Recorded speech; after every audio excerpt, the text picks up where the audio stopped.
इस बार जो एग्ज़ाम होगा उसका किस तरह से रिलेटेड करेगा पुराना पेपर। तो फ्रेंड्स हम ये देखना चाह रहे हैं कि जो पहले जो 17 में पेपर हुए थे उसका पैटर्न क्या था। हो सकता है उसी के आधार पर पेपर 2021 के भी बने हों। तो हमारे पास काफ़ी टाइम है। आपको पता ही है पहले जो डेट थी वो 6 मार्च थी, फिर 6 अप्रैल थी। आगे देखते हैं कौन से मंथ में एग्ज़ाम होगा। तो कम से कम हमें ये तो पता चल जाएगा कि एग्ज़ाम किस टाइप से 17 में पूछा गया था, उसी आधार पर 21 में होगा। तो फ्रेंड्स क्वेश्चन देखते हैं। तो मानव अधिकार दिवस किस दिन मनाया जाता है? तो ये मनाया जाता है 10 दिसंबर को, यानी कि आपको अंतर्राष्ट्रीय संगठन देख लेना है। अगला क्वेश्चन है विदिशा किस नदी के तट पर स्थित है? तो ये है बेतवा। तो फ्रेंड्स आपको मध्य प्रदेश की जितनी भी नदियां, नर्मदा, केन, सोन, बेतवा, ताप्ती, इन सभी, चंबल, पार्वती, इन सभी के बारे में आपको पढ़ लेना है। और कौन से शहर से निकलती है, किस शहर को जा से कहाँ पे जाके ये इसका उद्गम स्थल कहाँ पे, ये सब आपको देख लेना है। अगला क्वेश्चन है इतिहास के अनुसार किसने ग्वालियर की स्थापना की? तो राणा सिंह, सम्राट अशोक, राजा विक्रमादित्य या सूरज सिंह। तो फ्रेंड्स इसका आंसर क्या है? सूरज सिंह ने इन्होंने ग्वालियर की स्थापना की थी। तो आपको मध्य प्रदेश के जितने भी राजा रजवाड़े हैं उन सभी को पढ़ लेना है कि कौन ने कौन से शहर की स्थापना की है, किसने किस शहर पर राज्य किया है। जैसे क्वेश्चन आया था 17 में कि प्रधानमंत्री श्री नरेंद्र मोदी की जीवनी मोदी एक तारे का अतुल्य उदय के लेखक है, यानी कि बुक्स के ऊपर क्वेश्चन पूछे जाते हैं। तो इसका आंसर क्या है? तरुण विजय। ये जो लेखक हैं इन्होंने ये वाली मोदी एक तारे के ऊपर एक पुस्तक लिखी है। अगला क्वेश्चन है हिंदुस्तान एरोनॉटिक लिमिटेड का मुख्यालय कहाँ स्थित है? तो ऑप्शन है आपके चेन्नई, बेंगलुरु, देवास या कोरापुट। तो इसका आंसर जो आएगा वो बेंगलुरु आएगा। भारत सरकार के दिन जितनी भी कंपनी जैसे नवरत्न, महारत्न है, इन सभी को आपको पढ़ लेना है, एक बार देख लेना है। तो इसका आंसर क्या आएगा? बेंगलुरु। तो 2017 में क्वेश्चन पूछा गया था भारत में कुल कितने केंद्र शासित प्रदेश हैं? तो फ्रेंड्स आज की बात करें तो आज 8 केंद्र शासित प्रदेश हो गए हैं, यानी कि जम्मू कश्मीर और लद्दाख को भी केंद्र शासित प्रदेश बना दिया गया है। और पहले की बात करें तो पहले 7 थे। भारतीय रिजर्व बैंक की स्थापना कब हुई? तो 1949, 1947, 1927 या फिर 1935। तो इसकी स्थापना जो हुई 1935 में हुई। और अगर बात करें भारतीय रिजर्व बैंक की, इसका जो राष्ट्रीयकरण हुआ है वो 1949 में हुआ है। तो फ्रेंड्स अगला क्वेश्चन है संस्कृत के लिए 2014 के साहित्य अकादमी पुरस्कार के विजेता के रूप में किसे नामित किया गया? तो रामजी ठाकुर, मिथिली प्रसाद त्रिपाठी, प्रभुनाथ द्विवेदी या रामशंकर अवस्थी। तो इसका आंसर क्या आएगा? प्रभुनाथ द्विवेदी। यानी कि आपको जितने भी अकादमिक पुरस्कार हैं उनको पढ़ लेना है, यानी कि साहित्य अकादमी पुरस्कार, भारत रत्न हो गया। तो अगला क्वेश्चन है किसने ओरछा के चतुर्भुज मंदिर का निर्माण करवाया? सतपुड़ा के राजा, बुंदेल राजपूत, राजा विक्रमादित्य या फिर राजा भोज। तो आपका आंसर हो जाएगा बुंदेल राजपूत ने ओरछा के चतुर्भुज मंदिर का निर्माण करवाया। ठीक है फ्रेंड्स, अगला क्वेश्चन देखते हैं।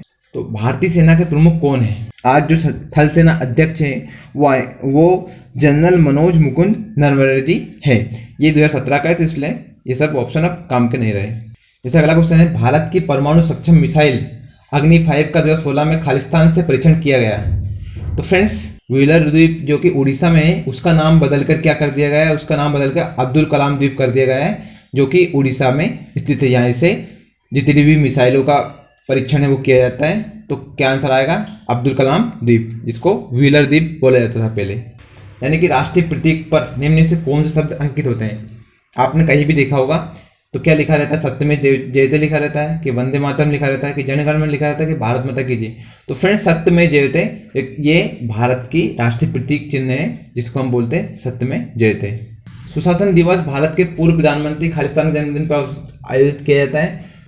अटल बिहारी वाजपेयी जिनके जन्म अवसर पर सुशासन दिवस मनाया जाता है। दिबांग वन्यजीव अभ्यारण्य भारतीय राज्य खालिस्तान में स्थित है। तो ऑप्शन है जम्मू कश्मीर, सिक्किम, अरुणाचल प्रदेश या फिर उड़ीसा। तो इसका आंसर आएगा अरुणाचल प्रदेश, दिबांग वन्यजीव अभ्यारण्य। 1983 में जिस राष्ट्रीय पार्क को टाइगर रिजर्व घोषित किया गया था वो खालिस्तान राष्ट्रीय पार्क है। तो पनपाथा, संजय डुबरी, पेंच या फिर कान्हा। तो इसका आंसर आएगा पेंच, क्योंकि कान्हा जो था 1975 में टाइगर रिजर्व बना दिया गया था। मध्य प्रदेश का पहला टाइगर रिजर्व किसे बोलते हैं? तो ये कान्हा किसली को बोला जाता है, जो मंडली जिले में स्थित है। ठीक है फ्रेंड्स, अगला प्रश्न है भारत का राष्ट्रपति बनने योग्य व्यक्ति की उम्र इससे कम नहीं होना चाहिए। आपको राष्ट्रपति या फिर राज्यपाल बनना है तो आपकी एज 35 ईयर से कम नहीं होना चाहिए। फिर राष्ट्रपति के चुनाव कैसे होते हैं? तो फ्रेंड्स अगर मैं आपको शॉर्ट में बताना चाहूँ तो भारत में जितनी भी लोकसभा, राज्यसभा और विधानसभा और विधान परिषद के जो सदस्य होते हैं उन सभी के वोट काउंट किए जाते हैं टोटल भारत देश के, और इसमें सीधे चुनाव ना होकर जनता द्वारा चुने गए प्रतिनिधि ही इसमें वोट डालते हैं। उन्हीं के आधार पर जिनको ज्यादा वोट मिलता है, जितने भी कैंडिडेट, अगर 2 कैंडिडेट अगर खड़े हुए हैं तो दोनों में जिसको ज्यादा वोट मिलेगा वो इसमें विजय हो जाएगा, यानी कि जीत जाएगा वो चुनाव। तो इस तरह से भारत में राष्ट्रपति के चुनाव होते हैं। अब फ्रेंड्स हम बात कर रहे हैं साइंस के बारे में कि मध्य प्रदेश पुलिस कांस्टेबल में किस प्रकार साइंस पूछी गई थी और आने वाले पेपर में किस तरह साइंस पूछी जाएगी। तो अगर हम बात करते हैं साइंस की, तो पहला प्रश्न देख लेते हैं, पानी के शुद्धिकरण की कौन सी पद्धति कीटाणुओं को नहीं मारती। अगर आप उबालेंगे, गर्म करेंगे तो, बॉइलिंग करेंगे तो कीटाणु मर जाएंगे, छानेंगे तो कुछ नहीं होगा, आसमान यानी कि आप उसको डिस्टिलेशन करेंगे तो भी खत्म हो जाएंगे, और अगर क्लोरीनीकरण करेंगे तो अगर आप उसमें केमिकल रिएक्शन करवाएंगे तो भी मरने के चांसेस हैं। तो इसका मतलब ये हुआ कि अगर आप उसको छानेंगे, सिर्फ अगर आपने किसी एक बाल्टी में कुएं से पानी निकाला और उसको छान लिया, तो छानने से उसमें कोई अंतर नहीं आएगा, वो पानी में जो कीटाणु रहेंगे बिल्कुल बहुत छोटे होते हैं वो कण, तो वो उसमें वापस पानी में मिल जाएंगे। तो पानी के शुद्धिकरण की कौन सी पद्धति कीटाणुओं को नहीं मारेगी, तो ये क्या, छानना वाली उस पद्धति से नहीं मरेंगे। अगला प्रश्न देख लेते हैं, वह सर्वश्रुद्ध सुविधापूर्ण दूरी जिस पर कोई व्यक्ति सामान्य आंखों से पढ़ सकता है। यानी कि अगर आप अपने हाथ में पुस्तक को रखते हैं तो आप वो कौन सी दूरी होती है जिसमें आप उसको आसानी से पढ़ सकते हैं। तो फ्रेंड्स इसमें ऑप्शन आपका दिया है 25 सेंटीमीटर, 20 सेंटीमीटर, 15 सेंटीमीटर यानी 10 सेंटीमीटर। तो आपका जो ऑप्शन हो जाएगा वो कितना, 25 सेंटीमीटर, यानी कि कोई व्यक्ति 25 सेंटीमीटर दूर अगर बुक्स को रखता है तो उसके सही से उसको पढ़ पाएगा वो। चुंबक का वह महत्वपूर्ण गुण जिसका उपयोग नाविकों तथा यात्रियों द्वारा प्राचीन काल से किया जाता रहा है, क्या है। आपने चुंबक देखी होगी, चुंबक के 2 ध्रुव होते हैं, एक उत्तर एक दक्षिण। ठीक है फ्रेंड्स, अगर आपके पास कॉम्पॉक्स है तो जो कॉम्पॉक्स सुई है वो उत्तर की ओर हमेशा रहेगी, यानी कि आपको, अगर आपके पास कॉम्पॉक्स है और अगर आप एक समुद्र में हो तो आपको वो कॉम्पॉक्स उत्तर दिशा की ओर इंगित करेगा, और अगर आपके पास कॉम्पॉक्स नहीं है और रात्रि का समय है तो आपको जो दिशा है उसमें जो ध्रुव तारा है उसके अनुसार आपका दिशा मिल जाएगी आपको। जैसे इसमें दिया है प्रतिकर्षण गुण, प्रेरक गुण, दिशा संबंधी गुण और आकर्षण गुण। यानी कि आपका जो ऑप्शन होगा वो जाएगा दिशा संबंधी गुण। यानी कि अगर आपके पास चुंबक है तो आप उसे दिशा देखेंगे कि इस दिशा में उत्तर है और इधर दक्षिण है और हमें इधर जाना है, तो आपको क्या क्या दिखाएगा वो चुंबक, दिशा संबंधी गुण का ज्ञान प्राप्त हो जाएगा। अगला प्रश्न है, दिवाली के दौरान पटाखे इमारतों के बाहर जलाए जाते हैं, उनके जलने से के थोड़ी देर बाद में हमें ध्वनि सुनाई देती है, ऐसा इसलिए होता है क्यों। फ्रेंड्स अगर आपने हमेशा देखा है जब बिजली चमकती है तो बिजली का प्रकाश पहले आता है और आवाज बाद में आती है। ठीक है फ्रेंड्स, उसी प्रकार आपने देखा होगा अगर हम पटाखे जलाते हैं आकाश में तो प्रकाश पहले आता है और आवाज बाद में आती है। ठीक है, तो उसका कारण क्या है। ऑप्शन दिया है, ध्वनि तरंग का तीव्रता समान होती है परंतु आवृत्ति भिन्न होती है। ठीक है, दूसरा दिया है प्रकाश ध्वनि से तेज यात्रा करता है। तीसरा दिया है हमारे कान ध्वनि सुनने में अधिक समय लेते हैं, और चौथा दिया है ध्वनि प्रकाश की तुलना में तेजी से यात्रा करती है। ठीक है फ्रेंड्स, हमें पहले प्रकाश दिखाई देता है उसके बाद में ध्वनि सुनाई देती है, तो इसका आंसर क्या होगा, प्रकाश ध्वनि से तेज यात्रा करता है। यानी कि अगर आप देखें बिजली जब चमकती है तो उसके चमक यानी कि उसका चमक पहले दिखाई देती है और आवाज जो गड़गड़ाहट जो होती है वो बाद में सुनाई देती है। ठीक है फ्रेंड्स, अगला दिया है उसकी पहचान कीजिए जो कि पशुधन का भाग नहीं है, यानी कि जिसको हम पशु के उसमें नहीं मानते हैं। तो बतख, इसको भी लोग पालते हैं। मोर, ये हमारे जंगल में घूमती रहती है, यानी कि मवेशी जिसको भी पालते हैं और मुर्गा को भी पालते हैं। तो अगर बात की जाए तो बतख, मवेशी और मुर्गा इन सभी को पाला जाता है। बाकी मोर जो है ये वन यानी कि ये जंगलों में रहता है।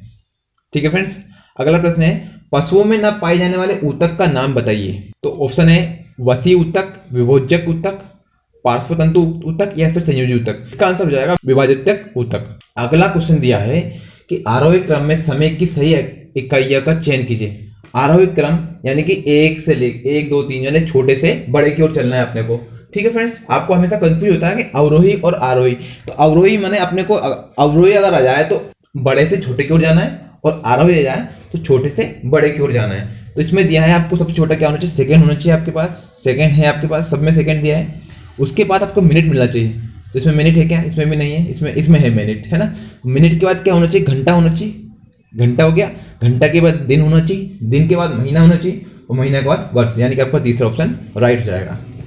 ठीक है फ्रेंड्स, सेकंड, मिनट, घंटा, दिन, महीना और वर्ष। अगला प्रश्न है, हैजा इसके कारण होता है। आपको पता है कि हैजा बहुत फैलता था पहले, आज के ज़माने में तो इसका काफ़ी इलाज हो गया है। तो हैजा इसके कारण होता है, किसके कारण? कवक, प्रोटोजोआ, वायरस या फिर जीवाणु। तो फ्रेंड्स, जीवाणु को द्वारा यानी बैक्टीरिया द्वारा हैजा, जो कि पानी से फैलता है। ठीक है फ्रेंड्स, पानी में बैक्टीरिया होते हैं तो उसके कारण हैजा हो जाता है। अगला क्वेश्चन है, जब सोडियम क्लोरीन के साथ अभिक्रिया करता है तो सोडियम क्लोराइड का निर्माण होता है। अभिक्रिया में ऊष्मा खालिस्तान होती है, क्या होती है? विनिमय नहीं होती है। अगला ऑप्शन है, अपघटित होती है, विकसित होती है, फिर अवशोषित होती है। इसका आंसर हो जाएगा विकसित होती है, यानी इन्वॉल्वड होती है। 4 कक्षित हृदय वाले सरीसृप का नाम लिखें।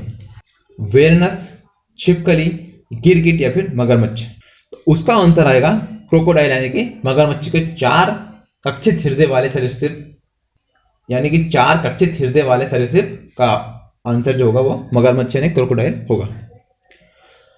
अगला क्वेश्चन है, हृदय, धमनियां तथा सिराएं एक साथ कार्य करते हैं, यह संगठन के किस स्तर का उदाहरण है? हृदय, धमनियां और सिराएं। आपको पता है कि हृदय से धमनियां और सिराएं रक्त को एक तो ले जाती है और एक हृदय के पास पहुंचाती है, यानी कि अशुद्ध रक्त ले जाती है और शुद्ध रक्त ले जाती है। तो ये संगठन किस स्तर का उदाहरण है? तो इसका आप सीधा आंसर मान लीजिए अंग प्रणाली, यानी कि ये शरीर के अंग है जो कि एक प्रणाली के अनुसार कार्य करते रहते हैं। ठीक है फ्रेंड्स, एड्स के द्वारा संचारित नहीं हो सकता। ये क्वेश्चन ये पूछा गया है कि एड्स इनके द्वारा नहीं फैलता है। किसके द्वारा नहीं फैलता है वो आपको बताना है, और किसके द्वारा फैलता है वो आपको ऑप्शन में दिए हुए हैं। जैसे लैंगिक संपर्क, इससे आपको एड्स फैलता है। गले लगना, इससे नहीं फैलता है। और अगला है रक्तदान, यानी कि आप ब्लड किसी और को अपना ब्लड देते हैं तो इससे भी उसको एड्स से हो सकता है। तो इसमें ऑप्शन जो आएगा वो हक करना, यानी गले लगने से एड्स नहीं फैल सकता। ठीक है फ्रेंड्स, अगला क्वेश्चन है, सूक्ष्म जीव जो शर्करा के अल्कोहल में परिवर्तन में खामीर कर्मक की तरह कार्य करता है। क्या आंसर आएगा इसका? खामीर। तो फ्रेंड्स, अगर बात किया 19 अगस्त 2017 के पेपर में GK plus current affair plus science का इतना ही पोर्शन था जो हमने आपको इसका वर्णन करके आपको बताया है। अगर आपको वीडियो पसंद आया है तो वीडियो को लाइक कीजिए फ्रेंड्स, क्योंकि हम आपके लिए काफ़ी मेहनत करके ऐसे क्वेश्चन लेके आ रहे हैं ताकि आपको उसका बेनिफिट मिल सके। और अगर आपको वीडियो पसंद आया तो अपने दोस्तों को इसमें इसको शेयर कीजिए। अगर आप चैनल पर नए हैं तो चैनल को सब्सक्राइब कीजिए, और इस तरह के वीडियो के लिए देखते रहिए माय जॉब पोस्ट चैनल। जय हिंद।